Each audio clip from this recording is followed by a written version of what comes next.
is back and open for business. And this week, I'm also taking swift action to stop the invasion at our southern border. They allowed people to come in at levels that nobody's ever seen before. It was ridiculous. I decided and declared to do, and very, very importantly, a national emergency on our border immediately halted all entry of illegal border crossers, of which there were many, and began promptly returning the illegal trespassers back to the place from which they came. That action, as you've probably seen, has already started very strongly. I've deployed active duty U.S. military and National Guard troops to the border to assist in repelling the invasion. One of the reasons to put on this arancel is because of the fentanyl that comes from Mexico to the United States and that makes people sick and causes deaths from overdoses. They should not set their sights on Mexico, but on their own country, where they have done nothing to stop the illegal sale of this and other drugs. We categorically reject the slander that the White House, the government of Mexico, has of having alliances with criminal organizations. If there is such an alliance anywhere, it is in the U.S. armories, which sell high-powered weapons. Yes, high-powered, which are of exclusive use by their army to these criminal groups. I believe that the 74% of the weapons that are used by organized crime in Mexico come illegally from the military industry of their country. If the U.S. government and its agencies would like to address the serious consumption of fentanyl in their country, why don't they start by fighting the sale of narcotics in the streets of their main cities?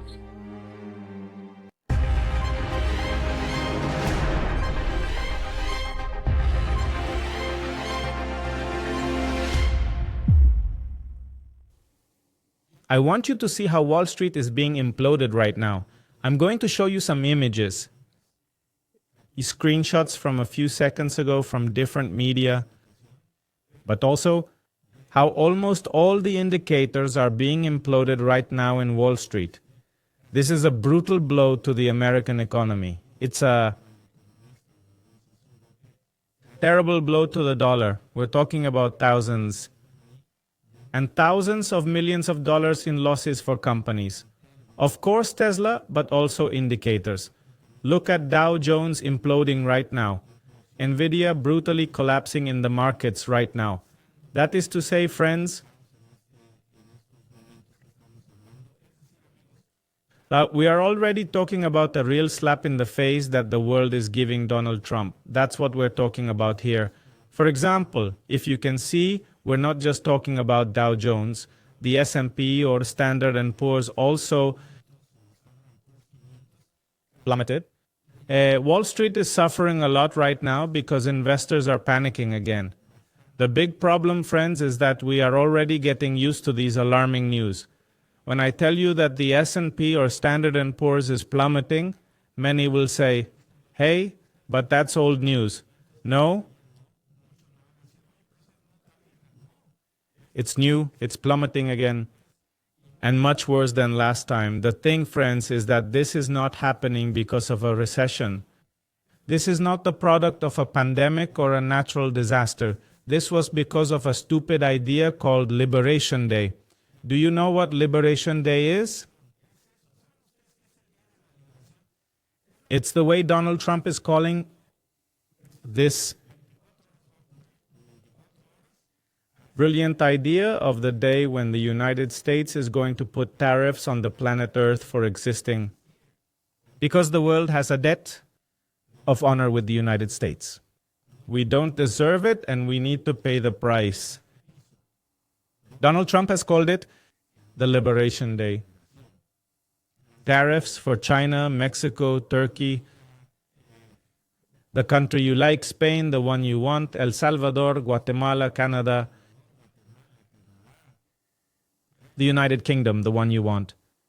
Trump has been selling this for days, friends, as if it were a great economic renaissance of the United States. And look, there is his famous renaissance. The only thing that is renaissance is fear. Today, The market is losing billions of dollars in a matter of hours. Look at that a few seconds ago. And this is just beginning. Tomorrow, this fall is going to be much more brutal. And you know what? The dollar, far from strengthening, starts to smell at the end of a cycle. No one in Washington seems to understand the size of this bomb. The problem, friends, is not just what Trump said. The problem is what is already happening before the tariffs even start tomorrow. That is, we can already see that there is extreme nervousness to everything that happens. There is a lot of confusion in the markets. And the most serious thing you are seeing is the market talking. And what does the market perceive? That neither Trump's advisors know exactly where the US economy is heading. They don't know what this tariff package includes. That is, they have no idea where they are going. The usual, right? A lot of noise, little clarity, but real consequences for millions of Americans, for the dollar, and also for the world economy.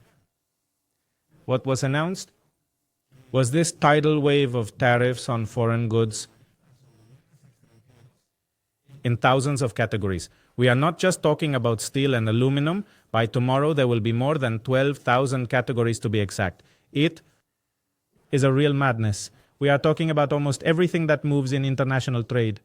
And that, friends, in the real world, translates into higher prices, fewer jobs, frozen accounts, and a completely rarefied and collapsed economic environment like the one you see there.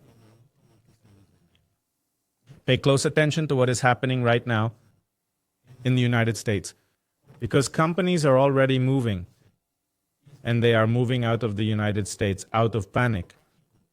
I told you on the weekend how the automotive industry is reevaluating all its supply chains, because a car that is made in the United States is not 100% gringo. And in fact, on average, more than 40% of the parts of an American car come from abroad. Where do they come from? Well, they come from Japan. They come from Korea, from the south. They come from Germany. So if you put a hook in all those components, what will happen to the complete car? It goes up in price, that easy. And the first to pay that bill, who are they? They are the workers and consumers, because look at this. If an American car goes up $12,000 tomorrow, which is already happening right now, what will happen? Fewer Americans buy cars, because fewer Americans buy cars made by automotive factories. They produce fewer cars because they are no longer sold that much. And because they produce fewer cars, they cut down on hours of work. And because they cut down on hours of work, they fire workers, or they reduce their purchasing power. And that finally hits the pocket of the American worker, who now has to pay much more for an American car, but now unemployed or earning less. And to top it off, friends, when they asked Trump a few hours ago if he was worried about all this, that cars were getting poorer, do you know what he said? He said he didn't care. That's what he said. He said, I don't care. I don't care. I don't care. The President of the United States, who promised to lower prices, now says he doesn't care if prices go up. According to him, people are going to buy cars made in the United States even though they are not going to have a job, they are going to earn less, inflation is in the clouds, and the car is going to cost them more. But of course, it's made in the United States, so people will prefer, according to Trump, to pay $12,000 more for a car made in the United States, even if they don't have a way to pay for it, as if the price didn't matter. Well, it doesn't matter to him, but it does matter to the average citizen. I know that for Trump, the $12,000 is a change in a bill. But people right now in the United States are up to their neck in debt. The credit levels are hitting their historical highs. We're also talking about insurance, very expensive, stagnant salaries. And to top it all off, his brilliant advisor, Peter Navarro, who you already know, who says anything with a serious face, who seriously has nothing to say, because he has neither feet nor head, and he goes out to say that this measure is going to generate $6 billion in 10 years. Can someone explain to me how this measure is going to generate $6 billion? The question is, for whom? Of course, for the government, which now charges more taxes. But who is going to take them from? The Americans. Where do those $6 billion come from? From the American stock market, which now has to pay more for each product. He says there will be tax credits to buy national cars. That all of this is part of a brilliant plan, but he himself doesn't believe that. Because the Congress has not approved anything at this time. And if the Congress of the United States does not approve its famous credits, does not approve its famous financial relief, or anything, well, they're just promises in the air. Now, the average American, what he wants, and I'm telling you this because I have surveys that I'm going to show you, it's not that the government sweeps his hands with money, it's that they take his foot off his neck. That they stop charging him so many taxes and that they stop shortening the products, that's enough. They don't ask for charity. And again, now what is being told to us in the media and that we have to understand is how this is affecting the common people. Because it's not just the issue of cars going up in price. It's that this also drags insurance, low demand, factories produce less, work shifts are shortened, and the first ones to go unemployed are the workers. They end up paying the consequences. And do you know what's the most absurd thing about all this? That this is being caused by the White House. It's not a war on the other side of the world. It's not an energy crisis. It's not a pandemic. The pandemic is called Donald Trump. A badly thought out policy from the inside. And if we take a look at what's happening in the Capitol, I think that if it's not the same, it's worse. Because many Republicans don't know how to defend this. Because there's no way. Because their voters are seeing how their pension funds are going down, how their lives in the US are becoming more expensive. Someone tell me in the chat, how is a dozen eggs? A car? Paying for electricity? How do you explain that your president is playing at the rates as if it were a video game and has no idea of the real impact that this is having on the lives of Americans? What do you tell them when you see that their income, it loses value every week, week after week, just because of these improvised decisions, because now life is more expensive? There are a lot of polls on CBC. Let me show them to you, of course, because I think they are very interesting. There you have some of them. Just look at the levels of disapproval. How is Donald Trump falling right now? The other half rejects Donald Trump's administration and how he's handling in the economy. And the other half approves, but if you look at the next poll, which I think is very interesting, about if the Americans think Donald Trump is doing enough to lower the price of things, eggs, milk, tortillas, cars, the cost of living.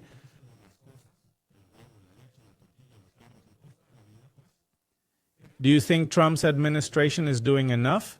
Do you think the other half doesn't? That he's not doing what's necessary? The other half thinks he's doing what's necessary, and the other half thinks he's doing too much. I think that other half is Melania, Elon Musk, and his experts. Now, if you look at the issue of tariffs, which is very important, how does the American perceive the issue of tariffs? Because we have to be very clear about this. This is a Donald Trump thing, not an American thing. Look, the issue of tariffs, Trump says he's not doing enough. The 7%, he's doing what's necessary. The 38%, he's focusing too much on the issue of tariffs. The 55%, and that's not working for them.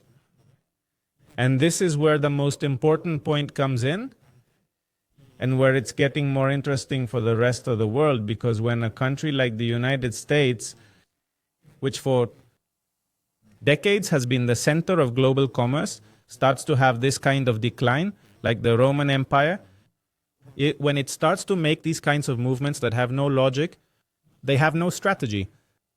They displease the whole world because they are rude to the world, not only in their diplomacy, but in their way of expressing themselves. What happens is that other countries start to look for alternatives. A few days ago, I saw statement from a diplomat in Denmark who said, let's be clear, we still see the United States as a strategic ally, but we don't like the tone in which it addresses us. It's insulting.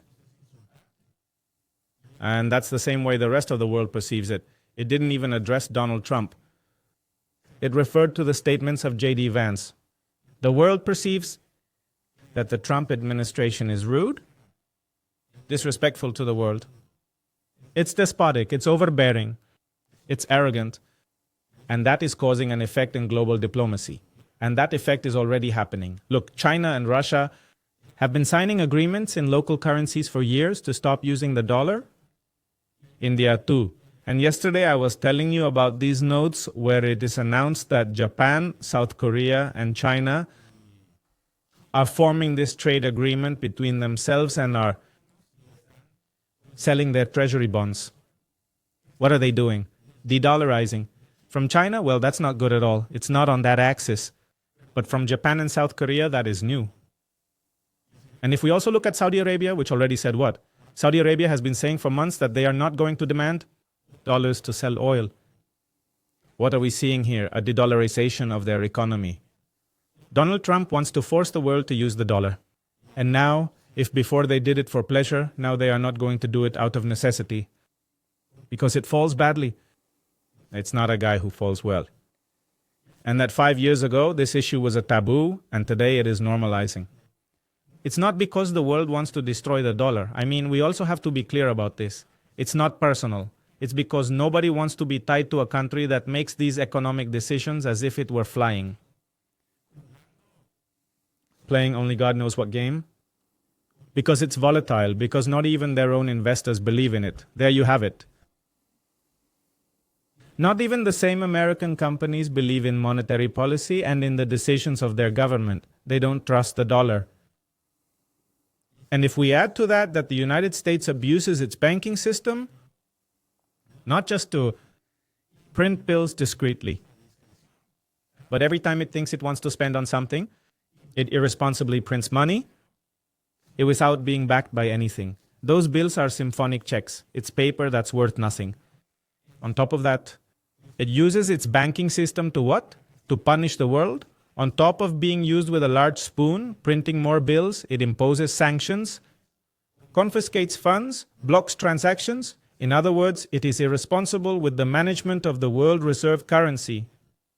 So every new spade becomes another reason for the country and for the world to get out of that scheme and to say, I'm fed up.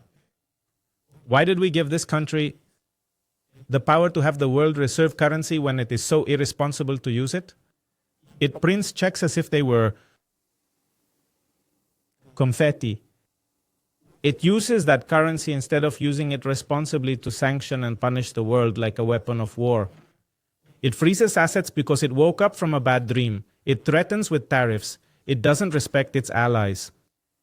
So, while Trump is talking about this famous day of liberation, I don't know what he's talking about, as if it were a second July 4th. And the only thing that is being liberated is that the world is being liberated from the dollar.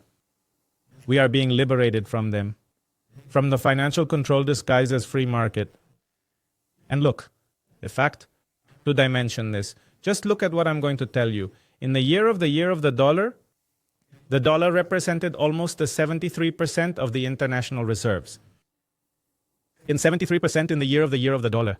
Do you know, according to the International Monetary Fund, how much it represents today? Below 59% before the arrival of Trump, now that Trump is here. We were already talking about a fall of 14 points in just over 2 decades. That number is being accelerated by Donald Trump in months. It's not because the euro has gone up. It's not because the yen is gaining ground. It's because there are more and more diversified reserves.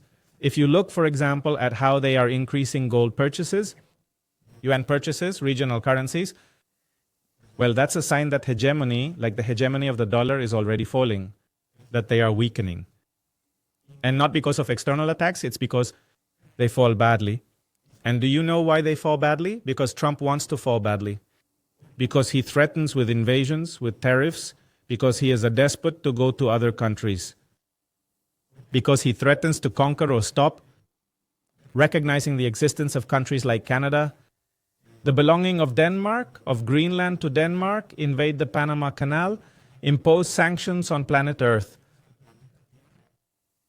And in case someone needs more context, I think this is more than clear.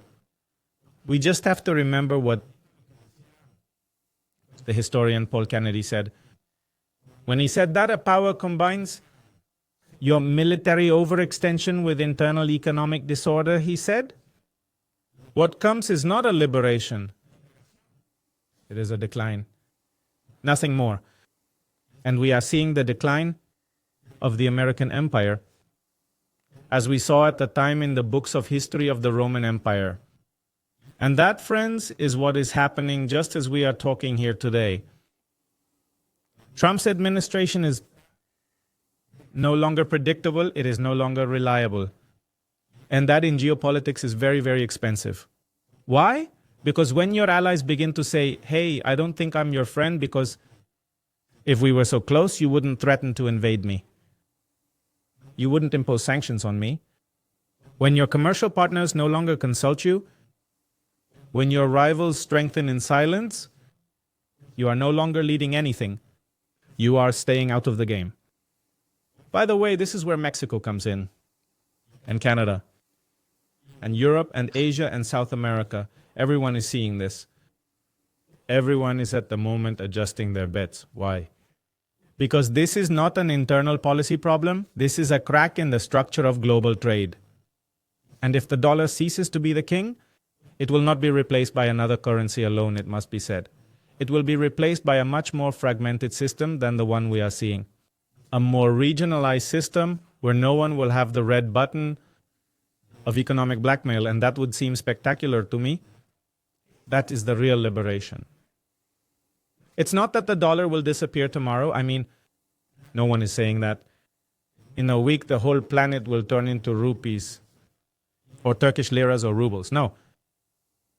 But what we are seeing is that confidence in the dollar is fading. And in the financial world, confidence is everything. Tell me in the chat, if they told you to invest these low 10,000 whatever dollars, what would you do? Do you keep it in dollars or do you transfer it to gold, for example? Or to cryptos? At this point, I would opt for gold. You can print bills, you can make speeches, you can inflate statistics. But if the world no longer believes you, you lost. And that's what Trump doesn't want to understand. Or he understands it, but as he says, he doesn't care. Why? Because his focus is not economic. He's not thinking about the economy. He's thinking about politics. He's not thinking about the markets. He's thinking about his polls. And by the way, those polls don't even favor him. There you have it. Like one thing he's dedicated to doing, and he hasn't even done it well. He cares about the applause, the headlines, and by the way, he's also losing them because everything has consequences. That's why the markets are falling today. Because all this looks more like a show that's going wrong for him, by the way. Because no one knows what's going to happen with the supply chains. No one knows what's going to happen with the rules of the game of the world reserve currency, which is the dollar, with the tariffs that follow, with those that, according to him, will come later, with the allies that, for him, are no longer allies, with the friends of the United States just last year, who see him as an enemy today, who no longer see him as a reliable partner. It's a country, friends, that gets up one day and gives you a raffle of the 20% just because, yes, because you breathe. It's a country that calls you a strategic ally while it sabotages your exports. One that demands reciprocity when it has been decades imposing unbalanced conditions. And that, although it sounds strong, it's not new, friends. The new thing is that now the rest of the world is ready to move without asking permission. Brazil, for example, is already using yuan to trade with China. France, which is a member of the G7, France has already signed agreements to pay natural gas in the Chinese currency. India is doing the same with Russia, using rupees. This famous block of bricks that many underestimated at first, saying that's not going to work at all. Well, now they represent more than 31% of the world's gross domestic product. In parity of purchasing power, data from the FMI itself. which recognizes that it has already surpassed the G7. And now they are seriously talking about making a common currency. For what? To trade.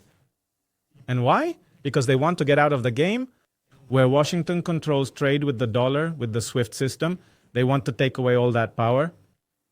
And Donald Trump does not help that it is not so. And if all this happens while Trump does this, Liberation Day, this day of liberation, ironically, that day can be a liberation, but not for the United States. A liberation for everyone else. Yeah, that probably Trump will continue to say that this is a great victory for the United States, that their numbers are good, that jobs are coming back, that everything is under control. But the market does not believe him. If they believed him, we would not be seeing this. His allies do not believe him. And most importantly, his own electoral base, the one that chose him to promise economic stability, is already beginning to doubt. And I do not say that. The Americans say it, there they have it. Because when they promise you that you will pay less for your car and you end up paying more, it does not matter what party you are. You feel that in your pocket. And no one votes happily with an empty tank, believe me, not even with an empty belly.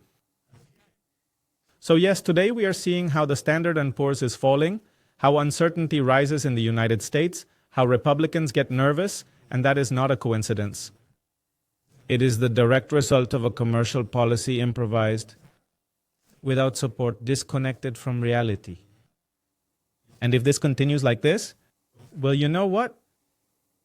What a good name for the day of liberation, which will be remembered as the day when the world realized that it no longer needs the United States to keep up with the global economy, that the dollar is not immortal, and that if the United States decides to isolate itself, then the world will simply move forward without them. We are not going to stop just because they want to isolate themselves. Look, maybe the world did need Donald Trump to realize that it was time to change pages. Because otherwise, many countries would never have done it. Starting with my Canada.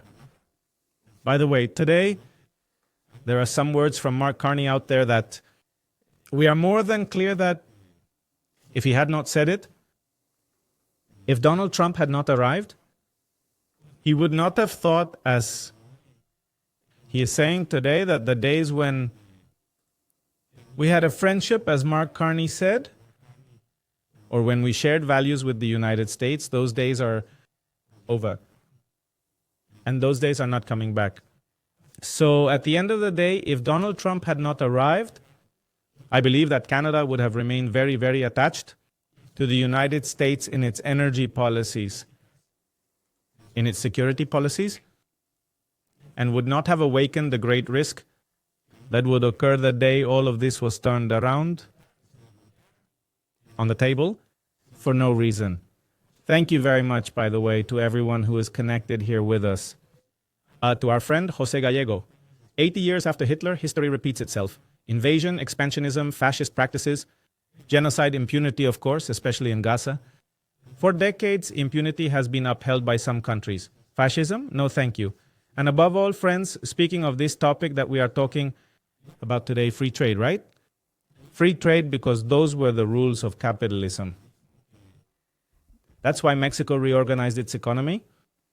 Because if you remember, before the year of the war, the economic situation in Mexico was better. I have told you many times that the one who had a sugar cane in Mexico was a guarantee that he had a way of living. He was almost retired. The trade treaty came and ruined thousands of sugar canes, the agricultural sector in general. Why? Because high fructose and cheap products, industrialization, the transgenics of the United States, and it ruined millions of Mexicans. Despite the fact that it ruined us, we continue to play with those rules of the game, to the point where they already benefit us. And now that they benefit us because we have known how to play with the rules that the United States imposed, then Trump says it's unfair. But when they won, it didn't seem unfair to him. So I think there is a substantial difference in the way in which commercial schemes are being redrawn. South Park said all that. Juan Perez says, Vicente Ruiz is the worst president in the history of the United States in Spain. We can't even see him. What an element. And you know what, my dear Vicente? The thing is that it's not just Spain. The thing is that, I repeat, even the allies, in some way, more unconditional than Washington for decades, or you can't even see him. What I'm going to show you in a moment, Mark Carney's statements, which are worth taking a look at. Because if you see a Canadian Prime Minister pronouncing the words that Mark Carney said, he's no longer our friend in the United States. Those years are over. When were you going to imagine words like that from the most closely related military and economic partner in the United States for many reasons, from geographical to commercial? Never. It was like a nail in the mud. Spain, of course, also Europe as a whole. In some way, there was a polarization of society where a part kept betting and believing that it was good to have an alliance like that. And now the one who decides that he doesn't want alliances with the world is precisely Donald Trump. The one who is moving away is him. Somehow, the one who is closing himself to the world is himself. Isis Sanz says, "Are you live?" Yes, of course we are live. Greetings to the beautiful Brampton, Ontario, Canada. Greetings, Paul. We are 1 hour, an hour and a half. Paul says, the new world order is coming. Make America Mexico again, says Mama. I like Mama. Mama, I like it. Palama Alonso says, get Trump out, says Hispano. This Mr. Trump is winning enemies all over the world. And above all, not the traditional enemies. I repeat, enemies that before the United States did not have. In the next streaming, we are going to put these words by Mark Carney and how it is changing the meaning of the discussion. Thank you for connecting to our first podcast of the day. See you in the next one.